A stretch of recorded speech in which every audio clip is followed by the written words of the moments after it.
Roar of the Jhelum River that you see here at line of control Uri sector perhaps portends the kind of action that India has taken already against Pakistan and will be taking perhaps in the near future. As we stand here looking over the Jhelum River at one of its roughest phases before flowing directly into Pakistan-occupied Kashmir, India's first interim punitive measure against Pakistan was the Indus River Treaty. Now, the treaty itself is something that is being seen almost unanimously as something that was untouchable between India and Pakistan. India could never touch it. Over the years, India had hinted at scrapping or suspending the Indus River Treaty. But Pakistan had always laughed and said, you can't do that because it is monitored and administered by the World Bank. So how can you even think of suspending the river treaty? Well, the truth is India has gone ahead and done exactly that in the aftermath of the Pahalgam massacre. The Indus River Treaty, just to brief those of our viewers who may not be fully familiar, is a treaty that was signed in 1960, September 1960 to be precise. Nehru, General Ayub. It was basically a treaty about water sharing. All of these rivers that flow westward from India into Pakistan are the lifeblood of many things in Pakistan, from their hydroelectric energy to almost 80% of their agriculture, which means that cutting off supply of any of these rivers or all of them means that you're hitting energy security, food security, farmer security, and the economy of Pakistan in general. And that's one of the reasons why the Indus River Treaty that India has now suspended against Pakistan, and which involves one of the key rivers being the Jhelum that you see here at line of control Uri, hits an economic jugular vein for Pakistan. Now, where have we heard the word jugular vein recently? That was General Asim Munir of the Pakistan Army, the Chief of Army Staff. But in this case, it is truly a jugular vein. Imagine if almost all of your energy depends on the rivers flowing from India into Pakistan. Most of your agriculture and food security depends on the rivers that flow westward into Pakistan. Now, obviously, India doesn't have a flip switch that can simply overnight turn these rivers off. It doesn't work like that. It'll take a while. But by conveying the intention and conveying its decision to hold in abeyance this entire treaty, which is 65 years old now, let's remember, India has indicated that things have gone way beyond normal with the Pahalgam massacre, and that this isn't just a red line that has been crossed, this is humanity that has been destroyed by Pakistan. And that's one of the reasons why, standing here on the banks of the Jhelum River, we can be very clear about what the Indian government is trying to do. Already such a big action has been taken. What actions go forward from it will possibly be even bigger. With Ashwini Mehra at LOC Uri, Shiv Aroor, NDTV.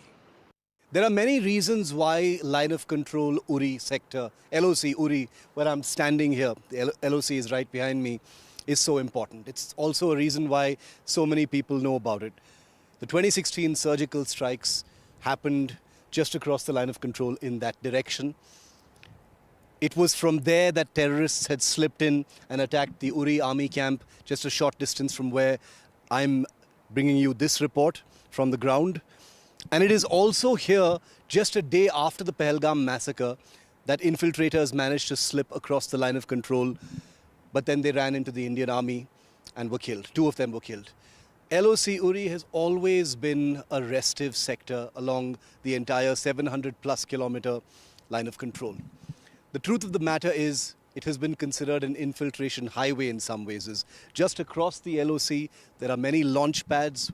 Those were the ones that were hit during the 2016 surgical strikes. Of course, the film that came out has pushed the word Uri into the public and popular consciousness. It's part of our culture now as well.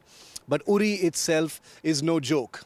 There's nothing entertaining about being deployed in this area. It's a sector which is shaped like a bulge, with 3 sides, basically Pakistan-occupied Kashmir. So you're surrounded on three sides by Pakistan-occupied Kashmir if you're in the army and deployed in this area. And it's never very difficult considering that in many parts of LOC Uri, the Pakistan army posts have a bit of an advantage. They're not very far apart. Ceasefire violations, including the ones that happened last night, took place in this sector and many others as well. Whatever action comes next from the Indian government, one can be reasonably sure that LOC Uri will be part of it. Now, whether there's going to be military action or not is, of course, entirely a political decision. But here, as we've interacted with army officers and soldiers, we will never take their names, of course, because they're deployed here on duty, doing their professional work and carrying out a very, very difficult job at a very, very difficult time. All we can say is we wish them well, we wish them Godspeed, we thank them for their service, and we hope they don't need to be sent into battle. With Ashwini Mehra at LOC Uri, Shiv Aroor, NDTV.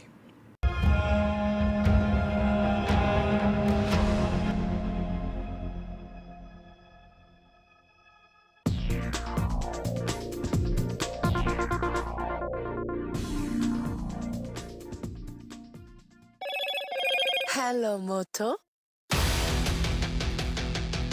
Motorola, India's leading AI smartphone brand.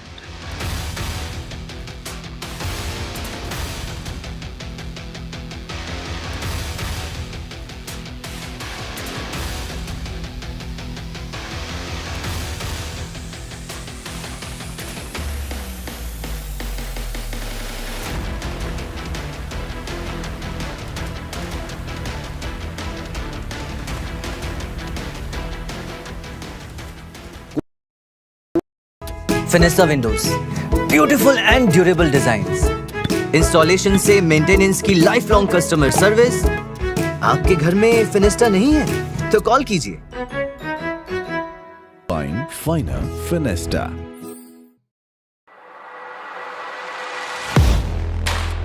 Do you really know the company you invest in? What is the real picture behind presentations and claims? Is the outlook as rosy as the company claims? Know Your Company, powered by NDTV Profit Research, shines a light on the biggest stock market movers.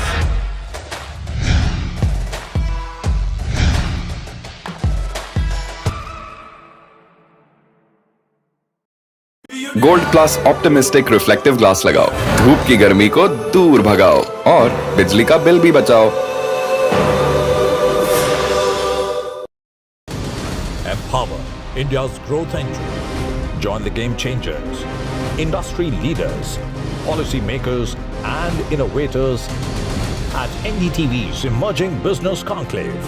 Discover exclusive insights, powerful networking and strategies to accelerate MSME growth in Delhi. NDTV's Emerging Business Conclave, Delhi Chapter, April 28th, only on NDTV Network. This week on It is 3 days after the Pahalgam massacre, sir. There is a definite and palpable sense that there is going to be some form of conflict between the two countries. Your sentiments and your thoughts at this time, first off, sir.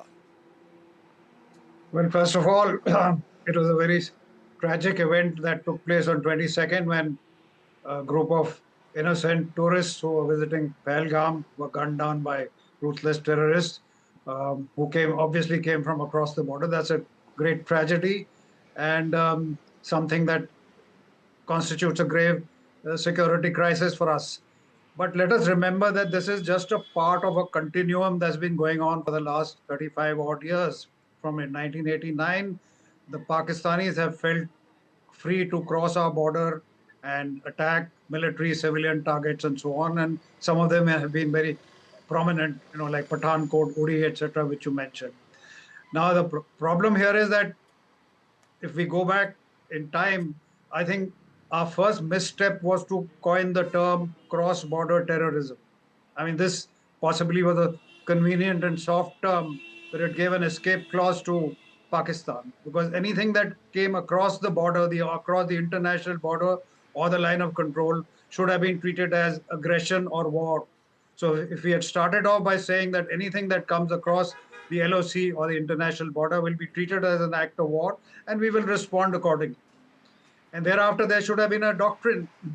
I mean, we launched surgical strikes and so on, which are very hopeful. We hoped at that time that they would have beneficial results, act as deterrents, but they should have been accompanied by a clear articulation of our national policy that we will not tolerate any such acts in future, and there will be a instant and effective response. We failed to do that. We haven't articulated a doctrine. So I don't know how effective the 2016 and 2019 strikes were, and whether they conveyed a message of deterrence to Pakistan or not. Obviously, they haven't.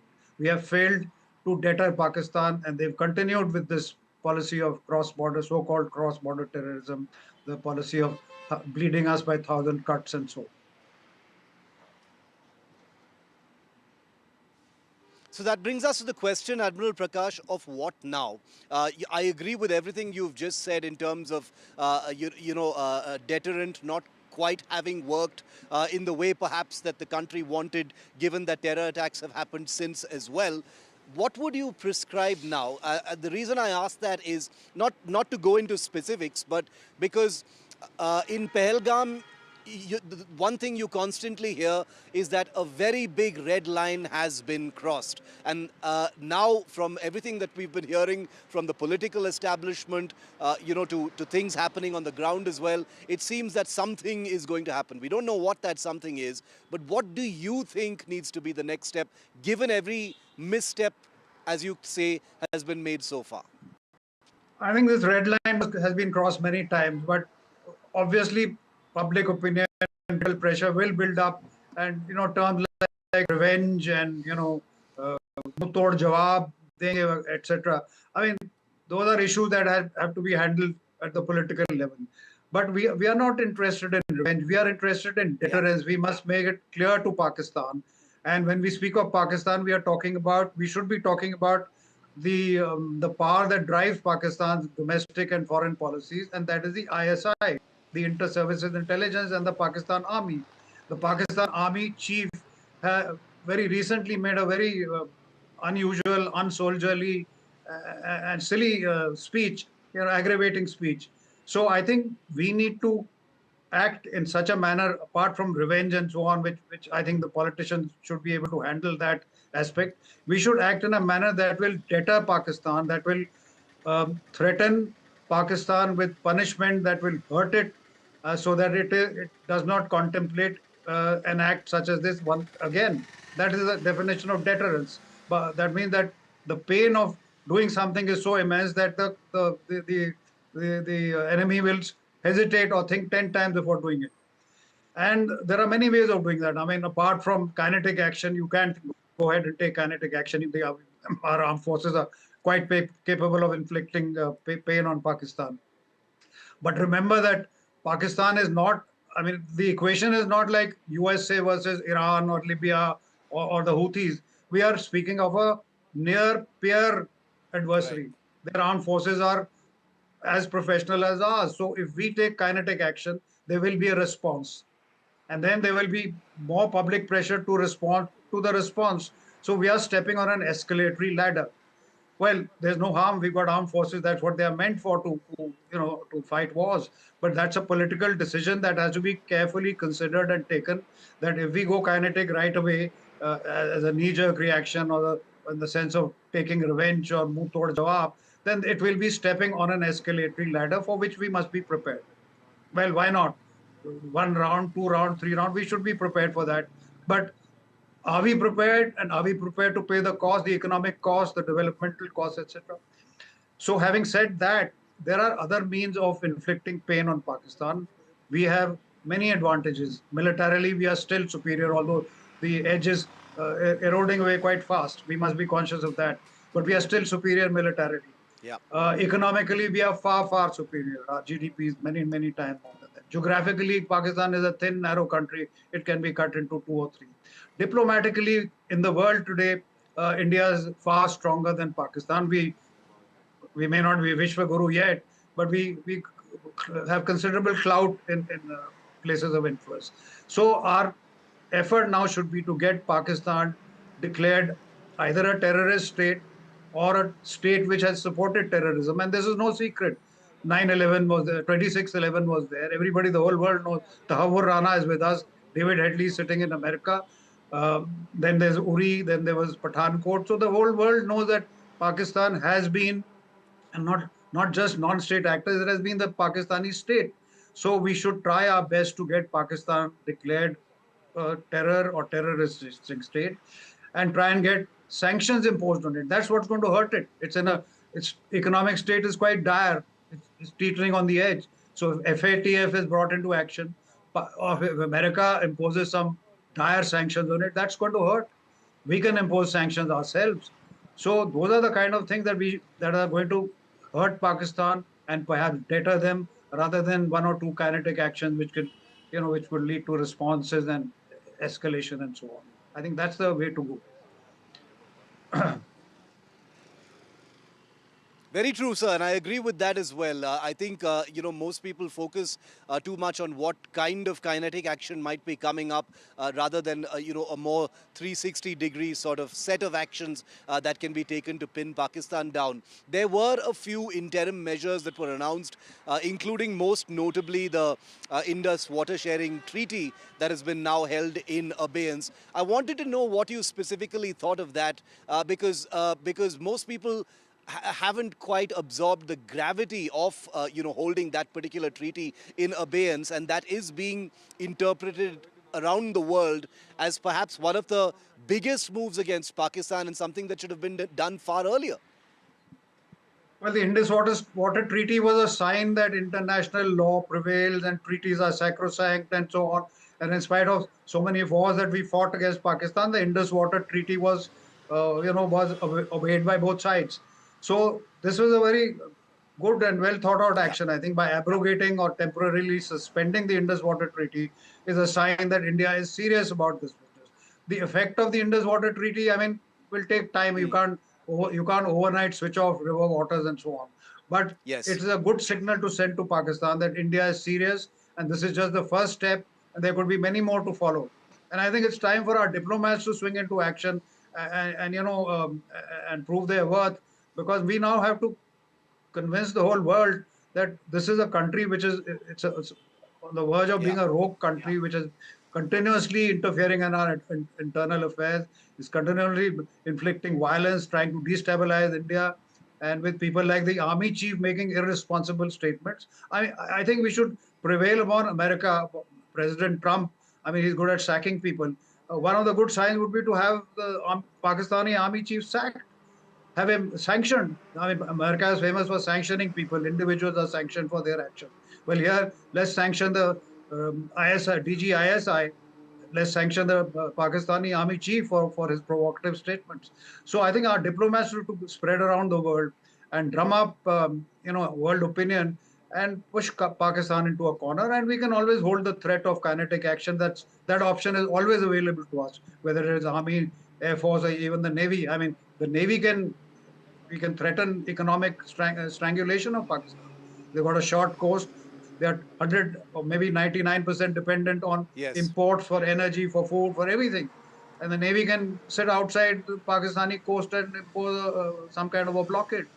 But for that, we need support of friends and allies. We can rustle up. And Pakistan, again, is guilty of terrorism, not only land terrorism, maritime terrorism. 26/11 was a act of maritime terrorism. Yes. Then there's drug smuggling going on. There's human smuggling going on at sea. Those are all actions that the Indian Navy can say, we want to inspect any ship going into Karachi or Pasni or Gwadar. We want to board them. We want to arrest them. We can mount a fairly tight sort of threat to them. So all these signals should be sent out that we can do plenty to you, and we have the kinetic option up our sleeve all the time. One final question, Admiral Prakash. Since you mentioned the United States and Trump, just before we began this broadcast, the head of U.S. intelligence, Tulsi Gabbard, has put out a comment on her social media, using very strident words, saying we support India completely in hunting down everyone responsible for what happened in Pahalgam. That's what she said in that comment.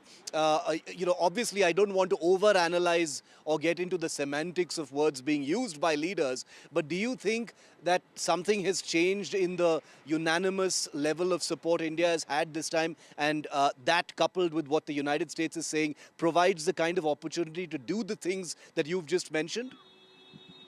Yes, I think for the last decade or so, the USA has been trying to get India, away from sitting on the fence and getting it inside the tent. But under this particular administration, there are individuals who have strong linkages with India, which they don't hesitate to speak about, and hopefully they will, put them into action. So before the time runs out, Shiv, I just want to put out a small message that one of the results desired by the Yes. ISI and by the Pakistani actors is to cause a huge split in India on religious lines. So hence this business of Hindu-Muslim business is going on. They've targeted Hindus, etc. And that has triggered off responses Yes. all over the country against Kashmiri students. Now that is exactly what our Pakistani adversaries want us to do. So through your medium, may I Correct. request the media They to succeed if hold that back. happens. Yes. Yes, and I'm a Kashmiri myself. I want to tell you, I was born 40 miles away from where you're standing now, in Yes. Anantnag. So that hurts when I hear Kashmiri Correct, students sir. are I being know that. beaten up, when they are being beaten up for something that Pakistani terrorists did in India. So the media has a big role to play in this by cutting out this nonsense. Not only will we highlight and are highlighting those stories, Admiral Prakash, we completely support your message, and we will make sure it goes out everywhere. I myself have been here for the last couple of days, and I appreciate all of the words you've just said. We value them very highly. And I know you get embarrassed by praise, but I want to repeat that once again. A person who has seen war, a person who has been decorated in war. Admiral Arun Prakash was a pilot in the 1971 war, and he flew missions in enemy airspace and was decorated for it. And a person who has seen war and been in war can understand war more than anyone else, perhaps. So, Admiral Arun Prakash, once again, a real privilege to have you, and thank you for your words and wisdom here on India Matters. Thank you so much, Thank you, sir. Shiv. Keep up your good work. And I'd just like to end India Matters. Thank you. Thank you very much. And I'd like to end India Matters tonight by saying that we have met military and security personnel from different agencies for the last 48 hours. All of them are standing their ground, standing a post, doing their professional duty with a great deal of commitment and professionalism. And we wish them once again Godspeed. Many of them might be in operational areas and in operations very soon, depending on what India decides to do. And we'd like to wish them the very best on behalf of all Indians. Thank you so much for watching.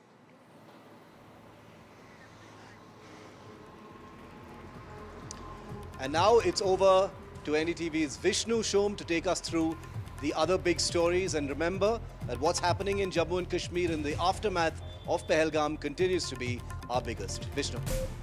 All right, thanks very much. In fact, that is our continued focus, what is happening in India right now in light of the Pahalgam attacks. Good evening and welcome. This is The Last Word. I'm Vishnu Shom with the latest from Kashmir following the horrific Pahalgam attack that claimed 26 lives. Tensions are soaring after India suspended the Indus Waters Treaty, a move that Pakistan called an act of war. Pakistani nationals are being rounded up from across the country and being told to leave India. They have to leave on the 27th if it's a medical case, then on the 29th if they've come on a medical visa. In a significant development, the US Director of National Intelligence, Tulsi Gabbard, has pledged America's support, stating, "We are with you as you hunt down those responsible." With 73 congressmen, 20 senators and top US leaders, including President Trump, backing New Delhi, momentum is building for potential military strikes. All this comes on a day when there was machine gun fire across the line of control. It's called speculative fire, which was done by Pak forces to test Indian defenses. Indian soldiers retaliated with no loss of life. There are many reasons why line of control Uri sector, LOC Uri, where I'm standing here, the LOC is right behind me, is so important. It's also a reason why so many people know about it. The 2016 surgical strikes happened just across the line of control in that direction. It was from there that terrorists had slipped in and attacked the Uri army camp just a short distance from where I'm bringing you this report from the ground. And it is also here, just a day after the Pahalgam massacre, that infiltrators managed to slip across the line of control, but then they ran into the Indian army and were killed. 2 of them were killed. LOC Uri has always been a restive sector along the entire 700 plus kilometer line of control. The truth of the matter is, it has been considered an infiltration highway in some ways. Just across the LOC, there are many launch pads. Those were the ones that were hit during the 2016 surgical strikes. Of course, the film that came out has pushed the word Uri into the public and popular consciousness. It's part of our culture now as well. But Uri itself is no joke. There's nothing entertaining about being deployed in this area. It's a sector which is shaped like a bulge with 3 sides, basically Pakistan-occupied Kashmir. So you're surrounded on 3 sides by Pakistan-occupied Kashmir if you're in the army and deployed in this area. And it's never very difficult, considering that in many parts of LOC Uri, the Pakistan army posts have a bit of an advantage. They're not very far apart. Ceasefire violations, including the ones that happened last night, took place in this sector and many others as well. Whatever action comes next from the Indian government, one can be reasonably sure that LOC Uri will be part of it. Now, whether there's going to be military action or not is, of course, entirely a political decision. But here, as we've interacted with army officers and soldiers, we will never take their names, of course, because they're deployed here on duty, doing their professional work and carrying out a very, very difficult job at a very, very difficult time. All we can say is we wish them well, we wish them Godspeed, we thank them for their service, and we hope they don't need to be sent into battle. With Ashwini Mehra at LOC Uri, Shiv Aroor, NDTV. Well, joining us now, Air Chief Marshal Fali Homi Major, the former Chief of Air Staff. Thank you very much, sir, for being with us. Sir, do you believe that we are going down a certain path where a military option might be where we are headed? Good evening, Vishnu, and thank you for having me here. Given the message sent out by the Prime Minister from Bihar yesterday, and a very wonderfully drafted one, both in Hindi and English, it leaves no doubt in my mind that most certainly a military option will be exercised. Sir, after the 26/11 terror attack, when you were the Chief of Air Staff, there was a situation, there was a time when you were asked to come up with plans for airstrikes on Pakistan. You've already revealed that you actually did come up with those plans, but they were rejected. We find ourselves in India today at another situation where obviously the armed forces chiefs have been asked or will be asked, look, what are the military plans available to us? And then the government will act one way or the other. What was the scenario that you personally faced, and how close were we at that stage, in your opinion, to airstrikes? To begin with, Vishnu, the plans may not have been rejected, as you say. Probably they were not carried out for reasons best known to them.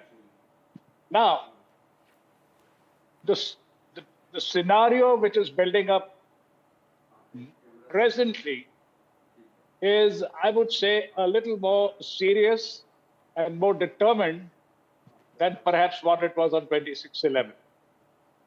But as someone else had mentioned, that the final decision of executing the options given to the political leadership of the country depends on their will to carry them out. And given this continuous occurrence of these kind of dastardly attacks, I think this country has had enough, and it's time now that we absolutely annihilate the roots of this terror which originates from across the border. Sir, there is a retaliation which we are entirely entitled to take, but there is also a retaliation which might follow from Pakistan. It boils down at one stage to our stomach to continue as the threshold keeps going up and there's attack and counterattack. How important is it for us to understand that there are no quick fire solutions in a military conflict? That ultimately it's not optics that you're looking to achieve, you're looking to hurt the enemy, and the enemy is looking to hurt you, and they are a capable force, whether it's the Army, Air Force, primarily the Pakistani Air Force and the Pakistan Army. Therefore, that is a reality that we need to accept, right? Absolutely. As a matter of fact, this question of the escalation ladder, the nuclear bogey, have been bandied for a very, very long time. You must understand that even a small conflict situation or a limited offensive, if you're planning, you always factor in the escalation ladder. I mean, if you don't, then there's something wrong. You definitely factor in the escalation ladder and you're ready for it. The reason I asked that question is because in 2019 we did the Balakot strikes. It was perhaps, we wanted to see a lot more emerging out of Balakot. That didn't, for various reasons, take place. But it was an attack, right? And fighter jets across in Pakistani airspace. But the day after, Pakistan retaliated. And then a very brave fighter pilot, Abhinandan, went across in a MiG-21 and he was shot down, not before he shot down a Pakistani aircraft. But the loss of one fighter aircraft of the Indian Air Force, a pilot in Pakistani captivity, it caught the imagination of the nation. It sparked intense outrage. But I think the point I'm trying to make is, if there are air duels between India and Pakistan which may take place, there may be many more Abhinandans who were captured, many other Pakistanis were captured, many Indians were shot down, many Pakistanis were shot down.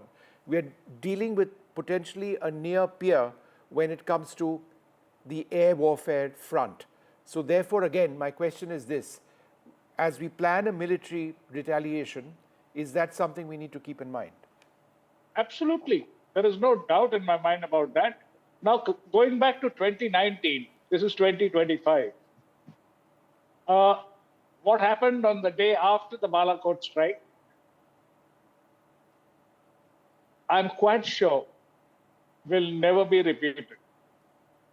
Because in this time lapse between 2019 and today, the Air Force has got aeroplanes, platforms, and weapons which were not available then. And Pakistan will think 100 times before trying that kind of a retaliation. I'm quite sure that in case this operation does take place, now I'm quite sure that as we speak, the people involved must be already planning or must have already planned.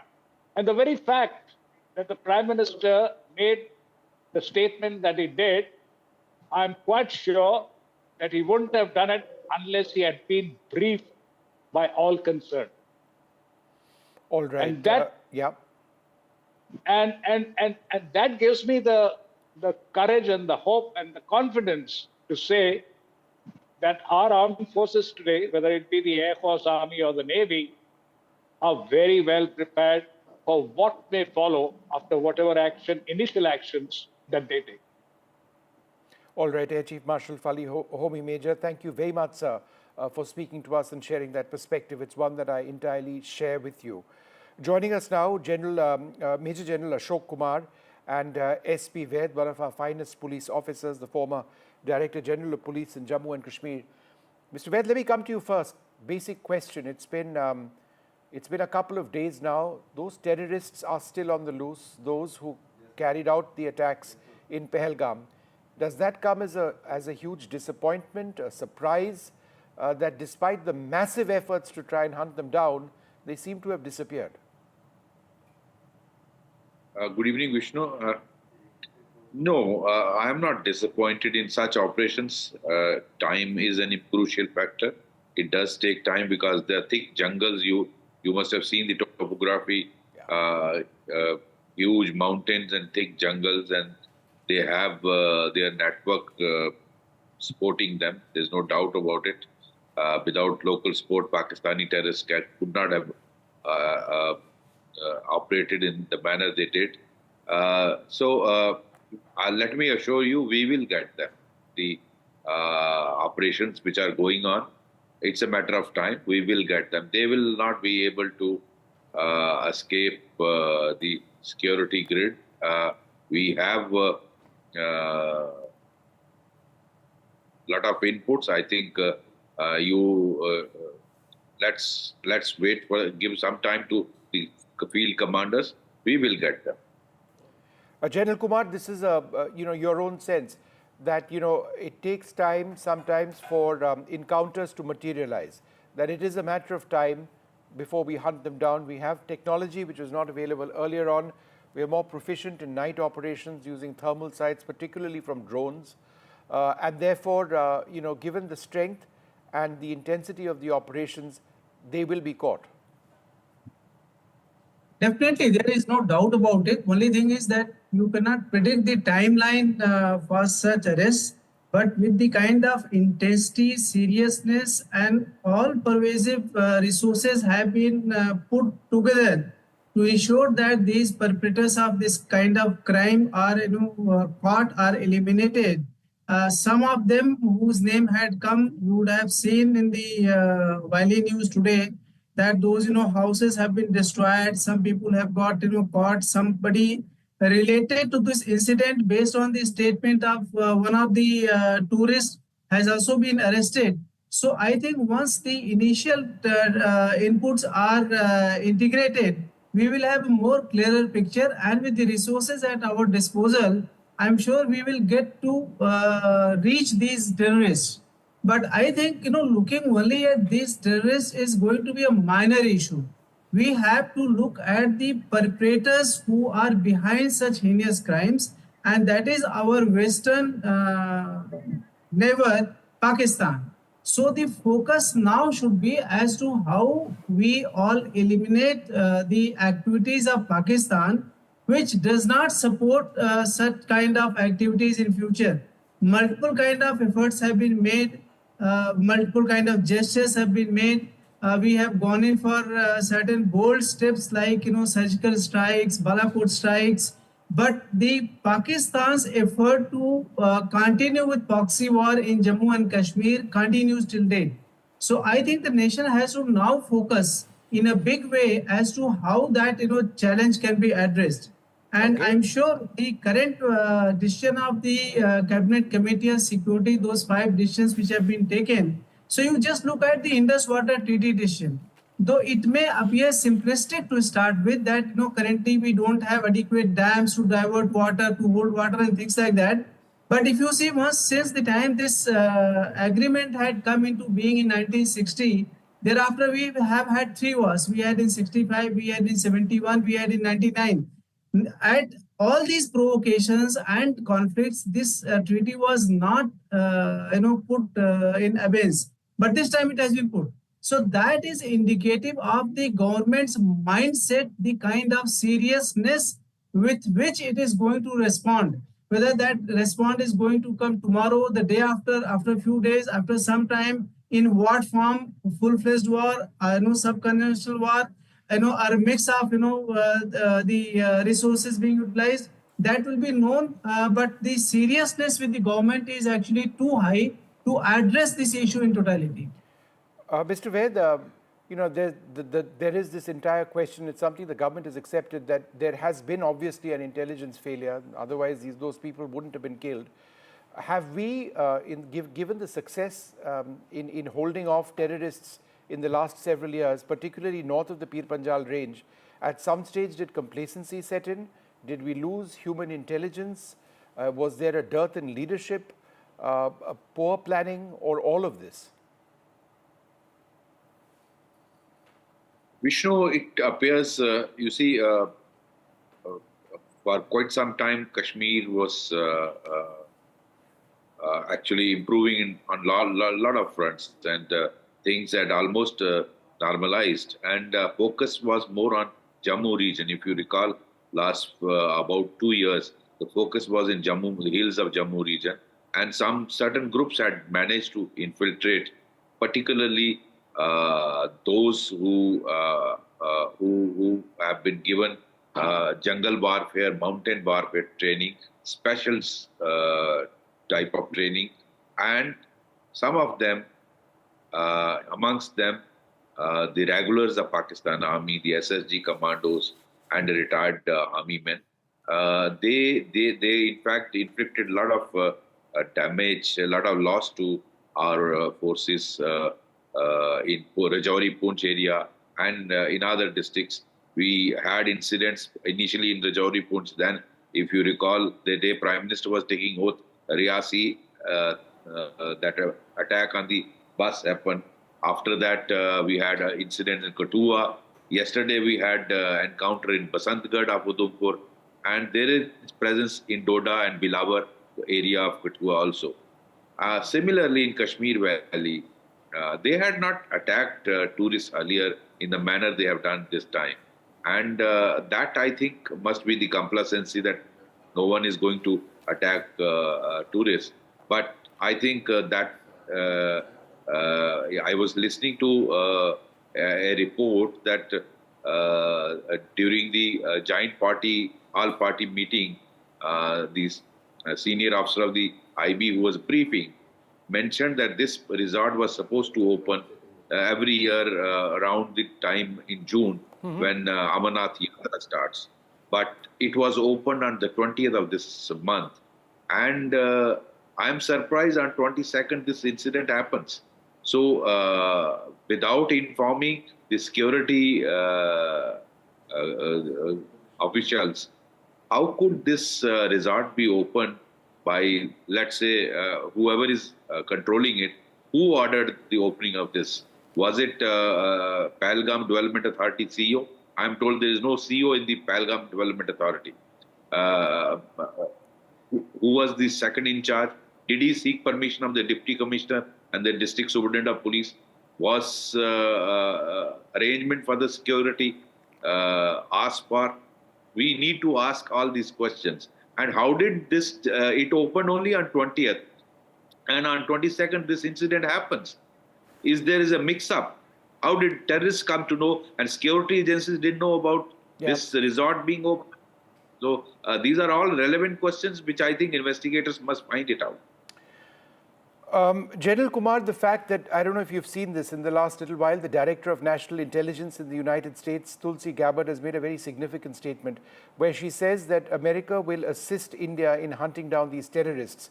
We've also got dozens, upwards of 70 US congressmen and congresswomen supporting India. You've got more than 20 senators who've supported India, and I'm not even talking about President Trump down. How important is this support, particularly from an intelligence standpoint? Because that's crucial as we hunt down these terrorists and perhaps look for them elsewhere as well. It is very, very important because the international support is very critical for us, especially when we are contemplating some kind of serious actions.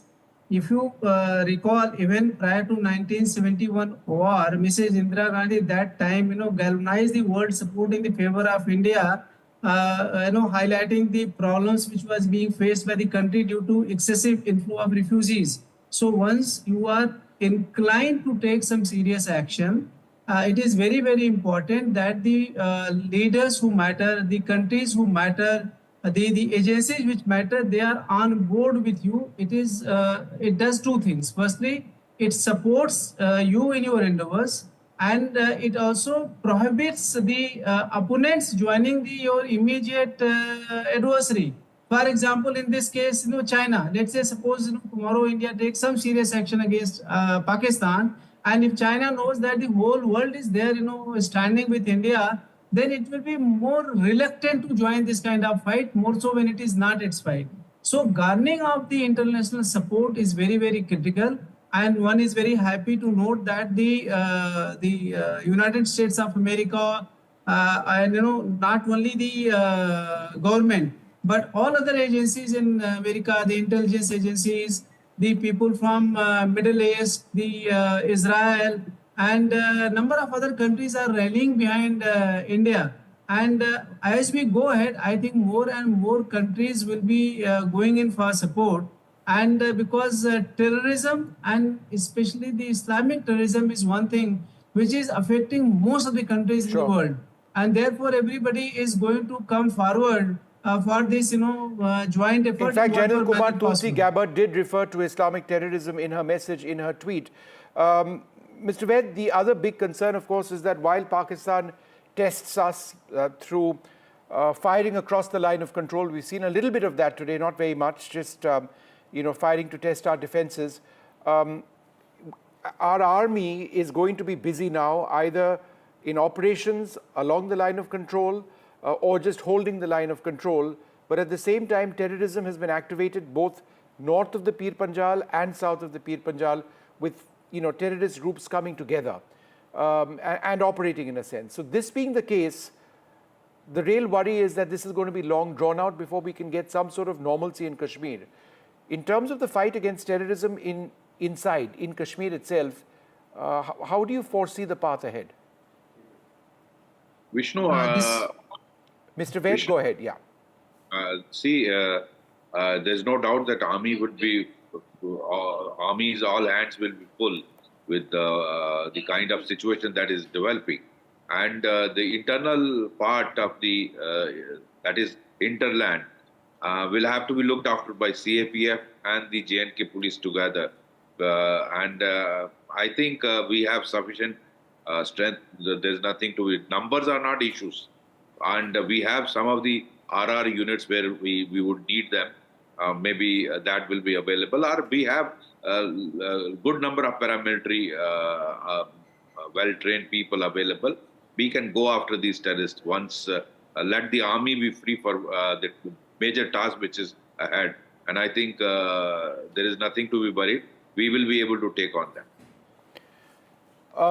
Mr. Ved, another question to you. Do you believe that, what India is doing, short of any military action, is the correct way to do it? That we are building up diplomatic support, we are rallying the domestic constituency, we have taken huge steps against Pakistan, asking their citizens to leave our country, telling our citizens to come back. Do you believe that these are all important steps as opposed to knee-jerk military responses? Vishnu, absolutely. See, diplomatic steps are very, very important. And in fact, the most significant was keeping in abeyance the Indus Water Treaty. That will definitely pinch it. It may take time. And briefing the huge activity in Delhi, like briefing of the ambassadors of all important countries, all party meeting, briefing. I think having the approval of the president, all these brief. I think the service chiefs, the intelligence agencies, they all have their action plans ready. Mobilizing resources takes time. It's not. So I think some of the people are feeling restless, though nothing is happening. Actually, a huge effort is in mobilizing the resources. You just cannot blink and go for an action. So I think country is in a systematic manner moving ahead for whatever drastic action that is required. I think, Vishnu, now water has crossed over the head. There is a time, that is the feeling in the country. I understand no one wants a war because Pakistan has nothing to lose. It's a bloody rogue country, already bankrupt, surviving on IMF loans. But we are on way to become third largest economy. And going to a full-scale war will actually hurt India more than Pakistan. But I think bahut ho gaya. And just killing terrorists is not the solution. We must hit break the backbone of Pakistan Army and ISI, which is the establishment, deep state there. And that is what is the root cause of problem. All right. Well, I'd like to thank you both very much for being with us. It is going to take time in terms of progressing to any military action, should that decision be taken. But one way or the other, there is intense international pressure on Pakistan. They stand exposed as an exporter of terrorism, a hub of international terror. These are details which everyone has taken note of.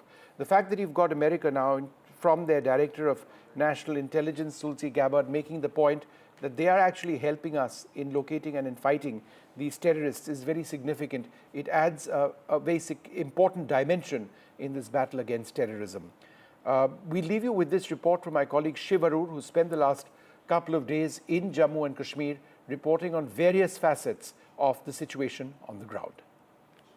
2 days after the Pahalgam massacre, the line of control is heating up rapidly. I'm standing here at line of control in Uri sector, and I'll tell you why that's important in just a moment. But here, along the line of control, that you see there is POK. The Jhelum River is the watershed marking the line of control, and we are reporting along the frontier, the engagement frontier, in many ways the operational frontier between India and Pakistan that has now been activated by the Pakistan Army since late last night. Videos have emerged where you can hear machine gun fire. It had initially been reported that firing was only taking place in some sectors, especially this one, the Uri sector of the line of control where I'm reporting from today. But we now know, and NDTV can confirm, that those ceasefire violations by Pakistan last night have actually been taking place along the entire stretch of the line of control, all the way across many posts, but especially here. We are told that just north of where I'm standing on the LOC is a place called Tutmari Gully, where there was a sustained ceasefire violations since late last night. Now, the significance of ceasefire violations is a little complicated, and I do want to explain it because the context here, viewer, is very important. The ceasefire violations do take place periodically. India and Pakistan do have a ceasefire that is active at this point of time. But ceasefire violations taking place in the immediate aftermath of a massive terror attack, like the one that Pahalgam was, makes it belligerent, makes it escalatory, and sends out a different message. You may wonder why Pakistan is firing in the dark. What provoked them to fire? Well, it could be speculative firing. That is the largest consensus, that they're trying to fire in order to see where India's posts are, where the Indian Army posts are, whether any movements have actually taken place in the aftermath of the Pahalgam terror attack, where the gaps might actually be, in order to elicit a response from the Indian side, in order to pinpoint where the Indian posts are and whether they've actually moved.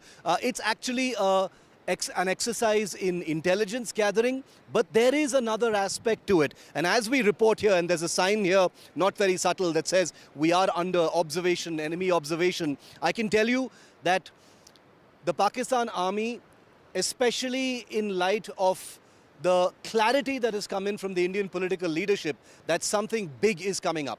Big military action possibly could be ahead, even though that has not been articulated or enunciated by the political leadership in India. The Pakistan military is also under pressure to show that it is not cowing down, it is not bending down, it is awake, it is alert. Awake is a word that the Pakistan military loves to use in the context of the Indian military, and that's what these ceasefire violations may also be about. Because remember, until the balloon goes up, until conflict actually starts, until a confrontation actually happens, possibly even here along the line of control, the truth of the matter is Pakistan has learnt very well from China about what mind games and psychological warfare is all about. And that's the reason why, whether it is Pakistani posts in POK in that direction, up that hill and beyond it, across the line of control behind me, there's firing taking place, or whether it's on social media where you've got many of the open source intelligence handles and social media accounts of the Pakistan Army trying to paint a picture of a very ready, battle ready and prepared military looking for the Indian military to make its first move. Pakistan is trying to send out and radiate an image of readiness and preparedness. Now, It is not for us to guess or decide what military action or if military action will be taken. All indications are it could be. But this particular place where I'm reporting from right now has a huge amount of significance. This is a place from where infiltrations have regularly taken place. This is a place where the famous 2016 surgical strikes happened as well.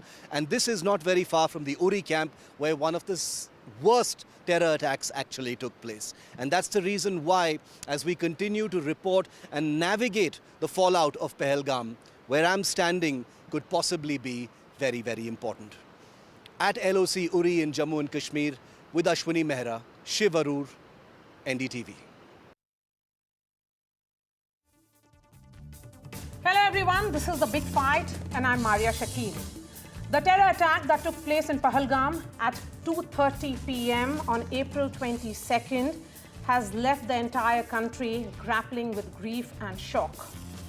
What was supposed to be a serene retreat for the tourists turned into a nightmare, where numerous lives were lost in a matter of moments.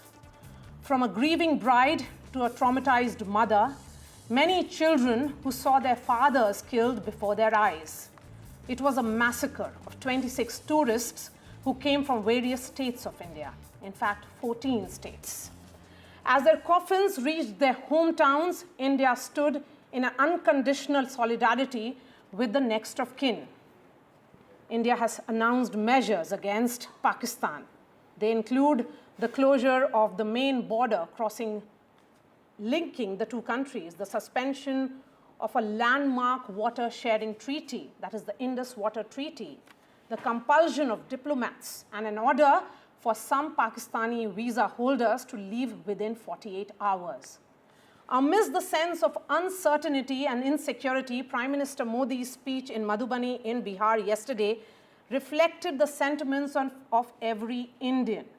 Switching from Hindi to English, Prime Minister Modi addressed the world that India will identify, track and punish every terrorist and their backers, that India will pursue them to the ends of the earth. Within minutes, the world leaders, from French President Emmanuel Macron to Israeli Prime Minister Benjamin Netanyahu, to King Abdullah of Jordan, to Japanese Prime Minister Shigeru Ishiba, called Prime Minister Modi to convey that they stand firmly with India to strengthen counter-terrorism efforts. In fact, today, Tulsi Gabbard, who is the Director of National Intelligence in the Trump administration, said that they will support India to hunt down those responsible for this heinous attack. As the chorus grows from within the country and support comes from outside, what will be India's next move? Let me bring in the guests on The Big Fight tonight. We have Nikunj Garg, Senior Managing Editor of NDTV, joining me here in the studio. Vikram Sood is former RAW Chief. General VP Malik is former Chief of Army Staff. We have Ajay Sahni, Executive Director, Institute for Conflict Management and South Asia Terrorism Portal. Lieutenant General S.L. Narasimhan is joining us. We have Professor Swasti Rao. Shashank is former Foreign Secretary. Adrian Calomel is Fellow of Arabian Peninsula Institute. And John Rosso is a National Security Analyst who joins us. Nikunj, I'm going to begin with you. As a journalist who has reported on the surgical strikes and also on the aerial strikes which were carried out by India post the Uri and Pulwama attacks in the past, how do you sense the security apparatus in the last 72 hours, and particularly after the Prime Minister's speech yesterday? Well, look, Maria, the reaction from the political establishment, the security establishment hasn't obviously spoken out in open as they usually don't, is quite clearly indicative of one fact. And that fact is that the response would be certainly surmounting and certainly much more punishing than the previous ones. Whether that response comes in quickly, in a matter of few hours from now, or whether it comes in some time, that of course will be decided by the operational commanders, to whom the political leadership gives the usual free hand when it comes to operational matters. That no political establishment usually tries to force or tries to push military commanders when these kind of decisions are to be taken. However, the Prime Minister's speech and the general mood in the country, which we have seen the entire political establishment for a change after a very long time uniting in giving out a message to Pakistan and the International Committee of Nations, is that this kind of barbarism must now come to an end, and therefore the response has to be in sync, in line, commensurate with the kind of feeling and thought that is there. Okay, so coming to this conversation, Nikunj, so let me bring in John here. John, Pakistan says that diverting Indus Water Treaty is an act of war. It has suspended similar pact as well. So clearly all bets are off as far as these two countries are concerned. The elephant in the room, one would say, is also the reaction that can come from China. But yesterday, in that briefing which happened by the Ministry of External Affairs, among the 30 envoys who were called was also the Chinese envoy to India. Do you get this sense that the stand which will be taken by China may not be what Pakistan may expect at this juncture? Well, I think that China wants to avoid any kind of direct confrontation with India. Don't forget, how the last standoff between China and India in the Himalayas turned out, and it wants to keep sort of a neutral stance in a way between Pakistan, which is sort of an ally, and India, and doesn't want to be pulled in.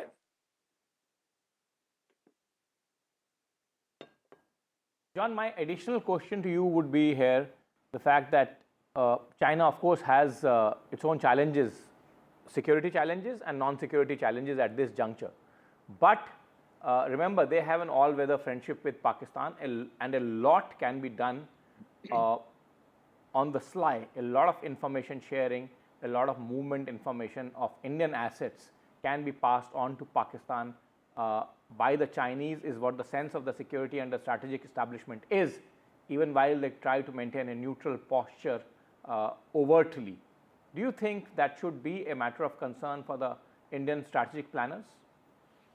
Well, when it comes to like intelligence and things of that sort, of course. I mean, the Chinese are the 800-pound gorilla, in the region, and with their connections, they can provide, intelligence about Indian plans, Indian movements, and so forth to offset the some of the weaknesses of Pakistan's military. So I think that China won't overtly, be pushing to get involved militarily or so forth, but it could provide intelligence support to Pakistan, much as the U.S. is providing intelligence support to India. Intelligence sharing is something that I would like the question to be taken to our other panelists too. The fact, Ajay Sahni, the fact is that intelligence sharing is something that becomes critical when it comes to operations that India has in past undertaken against Pakistan, because element of surprise is something that every force would want to maintain in this case. Or do you think that given the intensity of the reaction that has come from the Indian public and Indian political class speaking in one voice, that element of surprise is no more needed actually from the Indian side? There's no element of surprise in terms of the general, imperatives of a response. There is no, and there never was even in the past cases that we have spoken of. The element of surprise is on where the attack is going to come. The element of surprise is if there is ample intelligence provided, for instance, by our agencies or by the Americans of the location of multiple potential targets, which target will be taken down and by what methods. That is where the element of surprise comes. Not that are we going to respond or not. The timing of the response, the location of the response, the individual, the specific target of the response, this is what provides you the element of surprise. There is absolutely no doubt that there is going to be a response. Yes, Lieutenant General Narasimhan, taking that thought forward, particularly to do with intelligence, Given the statement which has come in from Tulsi Gabbard, and many see this as, perhaps Americans may not really back India if India were to go for a military operation against, against Pakistan. How do you view this? Is there a shift which has happened from what we saw post Uri and post Pulwama? Thank you. There are two aspects I think we need to look into this. The first aspect is whether the US gives the support or not. Like, take your mind back to Balakot, take your mind back to the reactions to Uri that we had. Even at that time, we went in with whatever planning we had done. And with or without the support, we are doing it at that point in time. Today, the situation seems to be more favoring a kind of an offensive action, if at all it is being planned.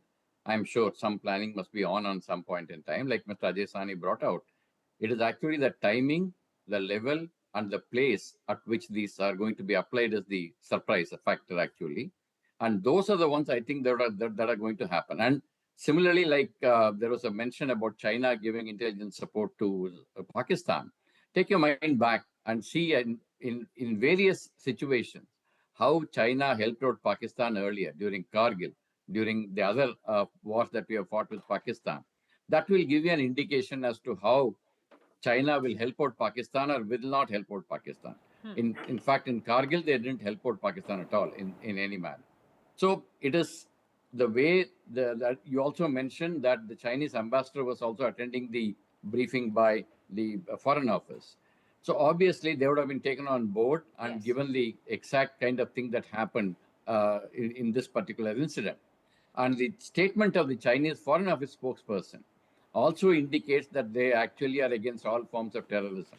So all this put together, they may give some kind of a surreptitious kind of a help to Pakistan in terms of intelligence and other things. I don't think any other serious support is going to come from China. From the US side, you find a favorable kind of disposition towards India on this. I think that will strengthen the hands of India in planning whatever retaliatory measure that it is planning at this point in time. Okay. Adrian, what about the Middle East? The countries from Qatar to UAE to Saudi Arabia, do you think, given the kind of equation and the personal chemistry that the Prime Minister has, Prime Minister Modi was in Saudi Arabia when he cut short that trip and returned post these terror attacks, that there will be a different response? They will stand with India, or has India managed to ensure complete isolation of Pakistan at this point? Thank you for having me. That's a great question. I don't think they've managed complete isolation of Pakistan. There are still going to be the countries in that region, even though you'll have, let's say, the president of the Islamic Republic of Iran come out and denounce the attack and willing to work with Pakistan and India to resolve the conflict.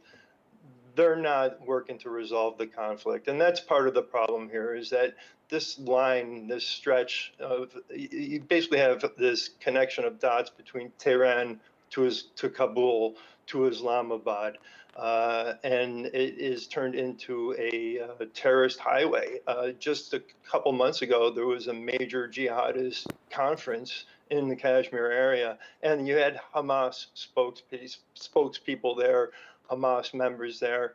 And then you look at the who supports Hamas, who's their main financial backer. It's Qatar. So those countries will be difficult. Saudi Arabia, yeah, there's a real tight relationship. There's the IMEC corridor, which is really Modi's vision, which is includes Saudi Arabia. So it will be able to turn the opinion in that direction with those Saudis, UAE, some of the Gulf states, and the more moderate countries. But if you find yourself inside that Islamic Republic axis or that orbit, it's going to be lip service and then probably working behind and against India and towards Pakistan's interests. Let me also bring in the lady in the panel on the discussion, so to say. There's no debate here tonight. Professor Swasti Rao. Good evening. Yeah. Good evening, Professor. The point you know, I was speaking to two experts yesterday, Lisa Curtis and one more gentleman, Richard Russo. I asked them one question that is probably the topmost in the mind of the Indian public currently, and that is that what would be the Indian response that will contain the intensity of the emotion that this country has, the emotional churn that the country has gone through, and that has also been reflected in the words of the Prime Minister when he was speaking. What can be that response? We have seen surgical strikes, we have seen air strikes on Pakistan in the past in lieu of the dastardly terror strikes that they have carried out. But what is there on the table additionally that India can do to try and ensure those words of Prime Minister actually translate into action? Yes, that's I think it's on everybody's mind, and I think there are 3-4 elements to it. And if you allow me the time, I'll just elaborate on them briefly. One thing is that what should be on the table. So as you can see, the mood of the nation is that we have to teach Pakistan a lesson because this is high time, and Pakistan cannot really do what it has done. It has been completely audacious, and this is completely unacceptable. So there is no doubt about the fact how nation is feeling. Now, with respect to what India can do, whether we choose to deter Pakistan or whether we choose to, I mean, theoretically speaking, destroy Pakistan, even if that's very extreme, ultimately it is a matter of the political will. What seems more realistic is something that I think that everybody in the panel is also speaking, is that we have to really do something that creates a deterrence, at least for next few years, because whatever we did by way of Balakot gave us a bit of a interregnum for a few years, and then they repeated it again. So I think that is very, very obvious, and I'm with the panel when they say that. So we have to look at something which is offensive, which comes in a surprising manner, in a surprising enough manner to them, and which also has a right intelligence. Because in this particular case, there has been a failure to predict. The intelligence failure is there, but also the fragile thing with intelligence is that whenever intelligence succeeds, nobody really comes to know. It is only when it fails that we see disasters. So please understand that it's a very sensitive topic. So yes, for sure. And that's why we're looking at the United States. But more importantly, I think there's one thing that we need to keep in mind is that whether we do an offensive strike or not, whatever the political will decides and whatever level we decide to go up the escalation matrix is something that we will all see.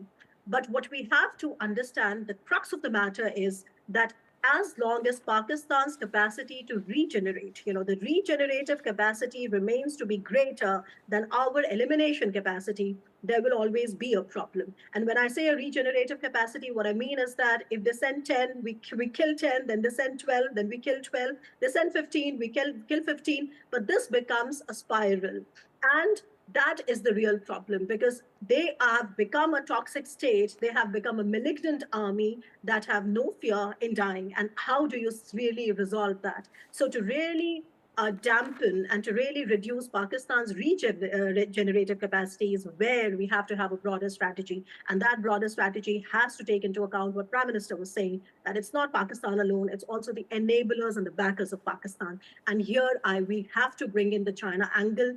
It is not just about a simple backing of Pakistan. It is not just about, destabilizing India through Pakistan and Bangladesh. It is a very, very steady decades of engagement with Pakistan, where today China is giving more than 82% of Pakistani weapons, they are coming from China. And similarly in the case of Bangladesh. And also remember, it's not just China alone. Of course, China and us, we have a problem there. But very quickly, nobody here is mentioning the factor of Turkey, because Chinese weapons have not been battle tested. They run into quality problems, but Turkish weapons are battle tested. And Turkey, under its Asia Anew policy, is only engaging with the Islamist countries in Asia. It has completely banned India from its sales in 2024.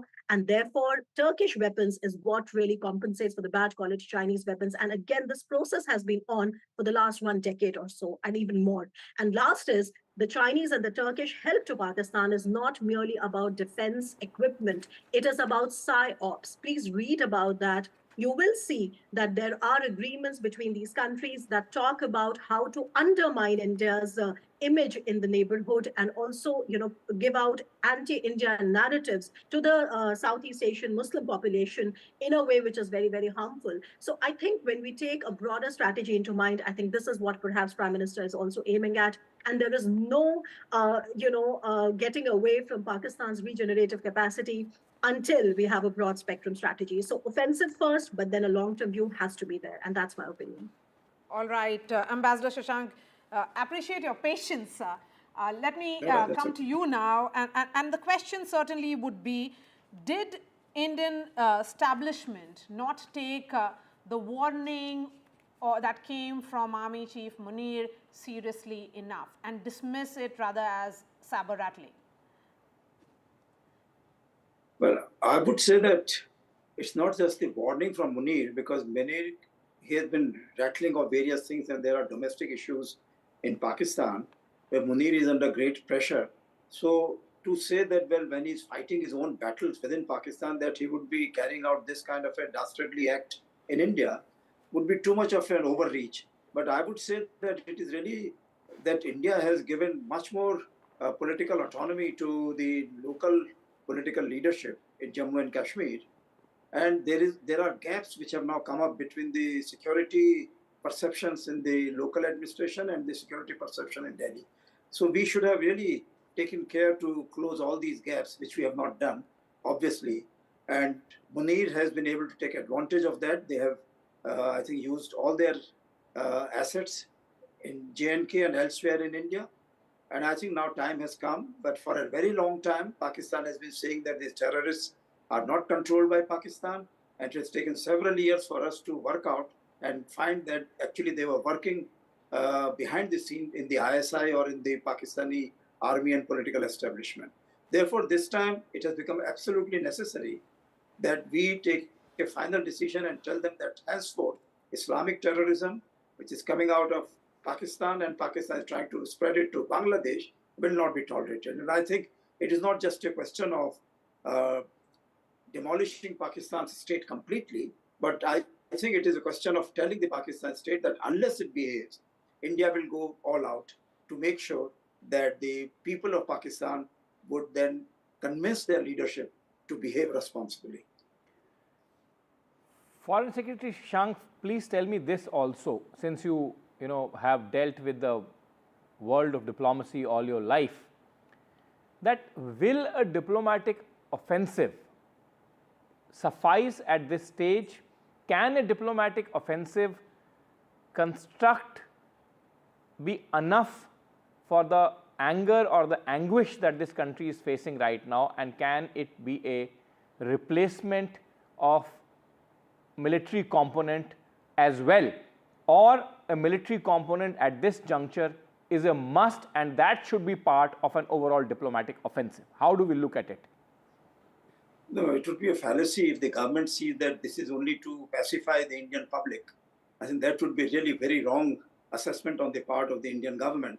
So what they have to do is to go all out for a hybrid action, diplomatic, economic, and finding out the targets that they have identified or must have identified, how to destroy them. Finally, to carry out a long-term battle that those who were behind this dastardly act, whatever status, whatever position they were holding, we have to get hold of them till the end, as Prime Minister said, end of the earth. We'll find them, locate them, and destroy them. So that needs to be carried out with all our friends all over the world. Especially, I think, in the neighboring countries. I have heard that many people have talked about Iran, China, Afghanistan. I am quite sure that they would not be against India in this case. They might be making anodyne statements at the beginning, but if India carries out a strong attack and a strong action, I'm quite sure that they would fall in line. Just a word more on the Indus Water Treaty, which has been put on hold. It is being seen as, because 80% of irrigation in Pakistan, the land is dependent on the water from this crucial river, and there is that issue of water security also. Do you see this as a major move that can actually cripple Pakistan? Well, nothing has been done really. I mean, India has simply told Pakistan that now it will take its own decisions. So it will not allow Pakistan to go run to the international councils and say that India should reduce the height of its dams or should not use water which it should use for its own people. So we are not using water for people in Jammu and Kashmir, in Punjab, in Himachal, Haryana, Delhi.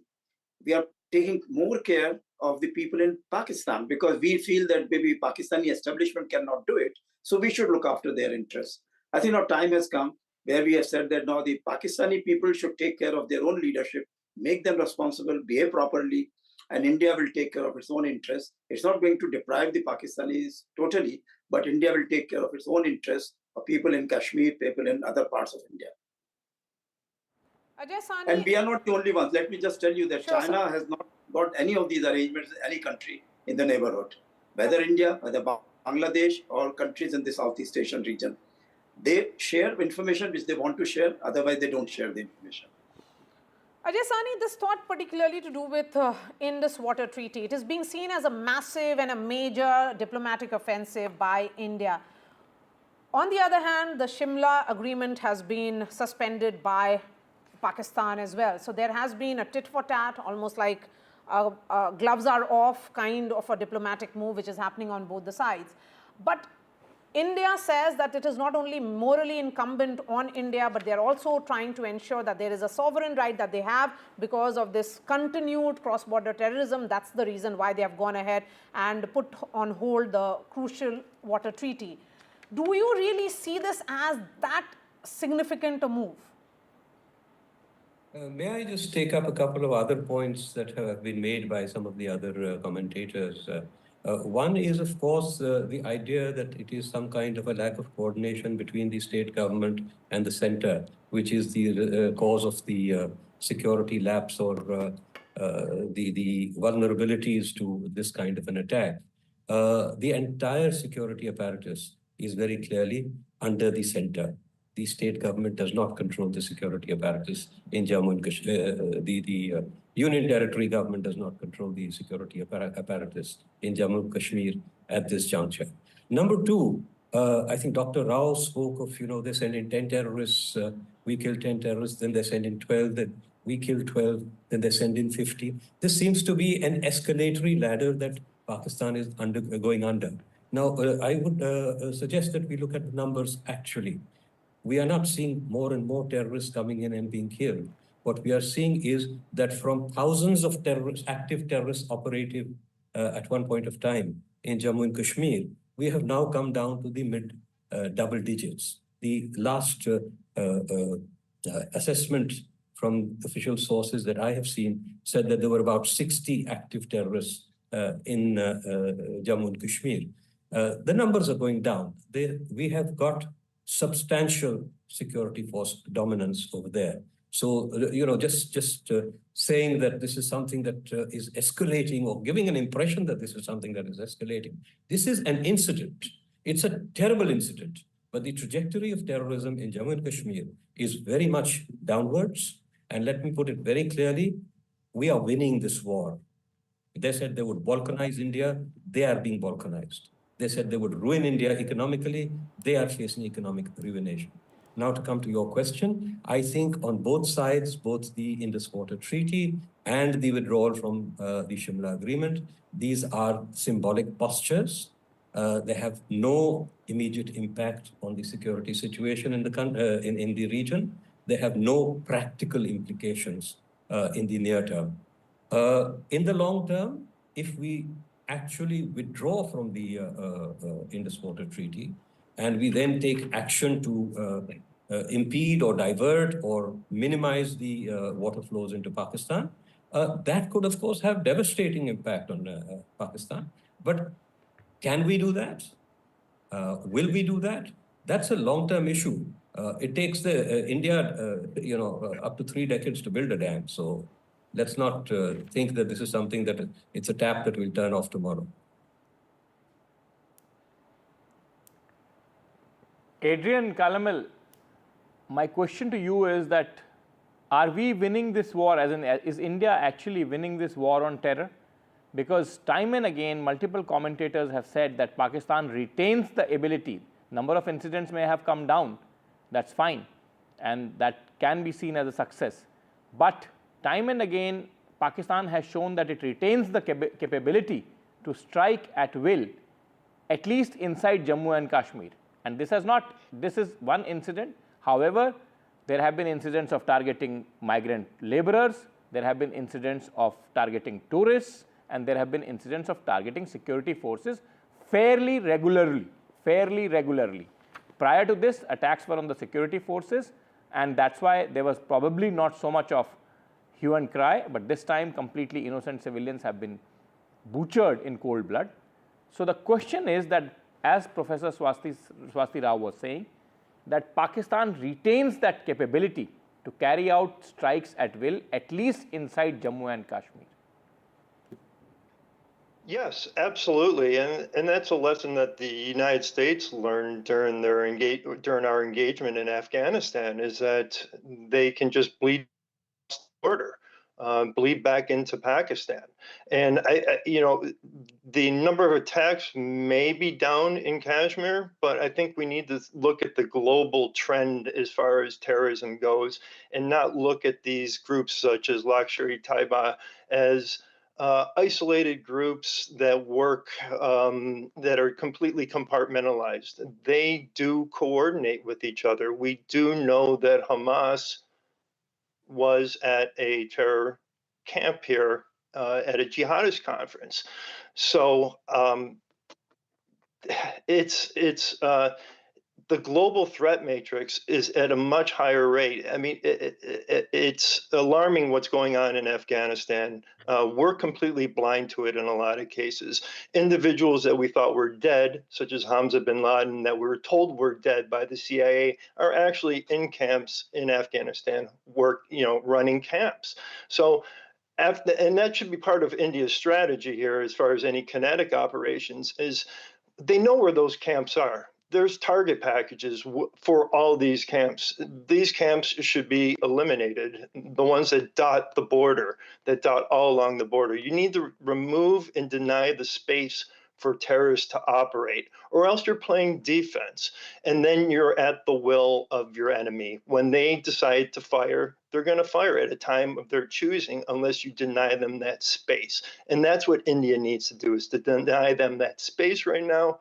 And then also, I would put in the economic pressures. They need to look to the United States. They need to look to their allies to put the squeeze and put Pakistan in an economic vice and make them feel the pain, so that this will not be allowed again. This cannot happen again. These are the consequences. It's not going to be a one-off airstrike hitting one camp. We're going to decimate those camps, okay? And then we're going to, pressure you economically with our partners, with some of the largest economies in the world.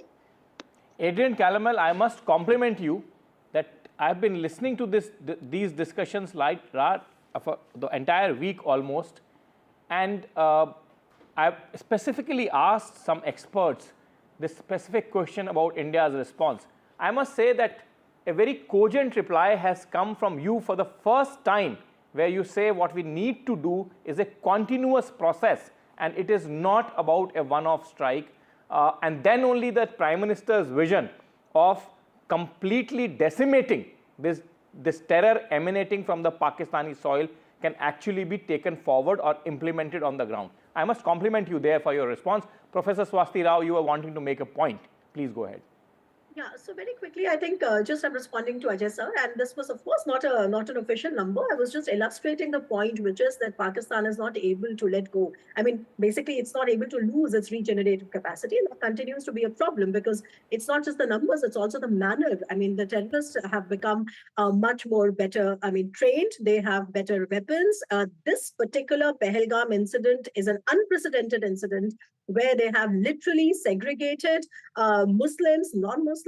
This is completely new. This is completely unprecedented. So I think the impact factor has to be taken into account, in a holistic enough manner. So I think that was the point that I was wishing to make. And secondly, I think I just wanted to also say that I don't think we are looking really at a conventional war. I completely agree with the point that a one-off strike is not going to help, because, like, for example, we now understand that the deterrence value of a Balakot was a few years. And then Pakistan seemed to change its strategy and then hit us at a time when there were early warnings, and they could see that we are not really picking those early warnings. So this is a continuous, process which is going to evolve. And I think the whole nation comes to, to be together in order to, develop a response for that. So what I again want to say is that in this area of Southern Asia, I refuse to call it South Asia, but in this area of Southern Asia, we will probably not see a conventional war. But what is going to remain is this: just below the threshold of the conventional war, we will see a lot of gray zone, a lot of destabilization in many, many ways. And perhaps my real worry is that, is India prepared for those capabilities, for getting those capabilities, is my real concern. As far as identifying those camps are concerned, as far as carrying out targeted strikes on those camps are concerned, I think we have capabilities. But do we have the capabilities to fight a very asymmetric warfare coming from three fronts, which is backed by China and other elements, is my real worry. And I think that is what perhaps the government is also thinking in a long-term strategy. Adrian, before I give you the final words, let me go to Mr. Ajay Sahni. Mr. Ajay Sahni wanted to make a point while others were speaking. Mr. Sahni, please go ahead. And Lieutenant General, couple of quick points. First of all, couple of points. First of all, Adrian, if you go by data, the peak of global terrorism was around 2014-15, and there has been a steady decline in terrorist violence globally. So we have, when we talk about the environment being more and more threatening, I think we need to back that up at least with some kind of an index. There is no comparison between Afghanistan and India and what has happened in Afghanistan and India. Professor Rao, perhaps you are too young to know what happened through the entire trajectory of the 35 years of terrorism in Jammu and Kashmir. There is nothing new in what has happened in Pahalgam at this moment. Civilians have been targeted, selectively targeted again and again. For instance, just last year, we had that incident at Riyasi, where a busload of Hindu pilgrims was targeted, and they've been selectively targeted towards Hindus. So there's nothing new over here. I think these sweeping generalizations you make need to be moderated by some familiarity with the history. I would really appreciate if views of other panelists are respected as much as they respect your views. Let me move and bring in Lieutenant General Narasimhan. You can't go against reality. You cannot propagate falsehools. It would be, I mean, the age comment is probably a little out of place here. I mean, I would say that she is speaking of her experience and of her learnings. Yes. Let it remain there in that realm General only. Sahni, the view certainly is there was almost an unwritten rule in Kashmir that terrorists never targeted tourists, those who were seen as responsible for the economic lifeline. They were providing opportunities and employment opportunities for people of Kashmir. That unwritten rule has been broken. That is not what was said. That is not what was asserted. That seems to be the case this time around. Lieutenant General Narasimhan, please go ahead. Anyway, I'm not going to get into any controversy. I'm just trying to bring in 2 or 3 points. One point is that what Adrian mentioned about being constantly on the vigil and not allowing the terrorists to come into India. That is what the Indian Army has been doing all along. It is not that they have been trying to give one-off things, react to one-off things, and then back off. That is not the way we have been doing. We have been actually been at it for the last about 35 years.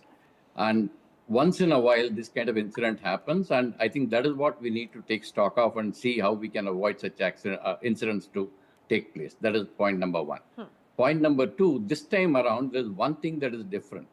You please look at the reaction that has come from the civilians in the Kashmir Valley. That is a positive sign, I think, that we need to build in to our planning and our further operation that we need to do. The third thing is about intelligence that came up somewhere in between in one of the comments. Intelligence is something which, like Dr. Swasti Rao mentioned, whenever intelligence succeeds, it is not visible. It is visible when intelligence fails. And this time around, generally what happens is when the situation becomes normal, you find that the presence of the security forces, etc., are generally reduced, basically to bring in the sense of normalcy. And that is one of those issues that has been taken advantage of by the perpetrators of this incident. And those are the things I think that we need to look into and ensure a constant kind of intelligence monitoring, and the intelligence network that was there functioning earlier is updated and kept going all along is something I think that we need to look into. Again, in your channel only I had mentioned day before yesterday, Yes. that not with the aim of being vindictive, but with the aim of learning the lessons from this incident is something that we need to be looking into and taking the necessary action to ensure that such incidents do not happen. General Narasimhan, I think that is the way we need to go ahead. General Narasimhan, my sense is that what Mr. Adrian was trying to say is that a larger offensive posture on a continuous basis is what is required, is what I understood from his comment. Nobody is doubting that Indian Army has been very valiantly guarding the line of control for the last 35 years. But what probably he was hinting at was that you need to maintain an offensive posture vis-a-vis Pakistan and vis-a-vis those terror camps. That is much required. Maria? Yes, John, 30 seconds to you before I wrap up this segment, and then I bring in other experts who are joining me on the other side. John? Well, Yes. If I could give some concluding remarks, I think that India has to do whatever it needs to do to neutralize the threats posed by these terrorists in Kashmir. I mean, along the lines of what Adrian was saying, go after the training camps. If they're being trained in Afghanistan, they need to go take care of their training camps. They need to deal with the ISI leadership. I mean, it's every terrorist attack that is put forward by Pakistan is an act of war against India. All right. John, Adrian, Ambassador Shashank, Professor Rao, Lieutenant General S.L. Narasimhan, Ajay Sani, and Nikunj Garg here in the studio. Really appreciate your time. A quick break on Big Fight, and then I'll be joined by General V.P. Malik, former Chief of Army Staff, and former RAW Chief Vikram Sood. So do stay with us.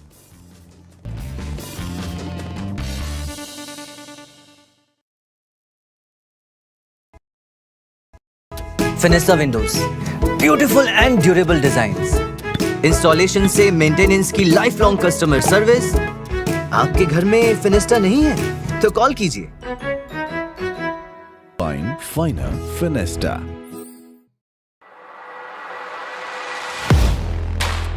Do you really know the company you invest in?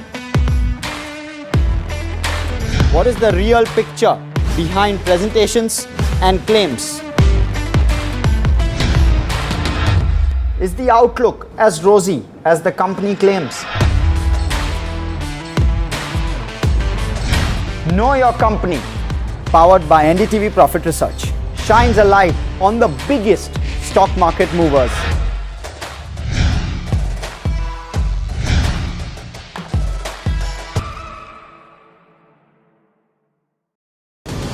Empower India's growth.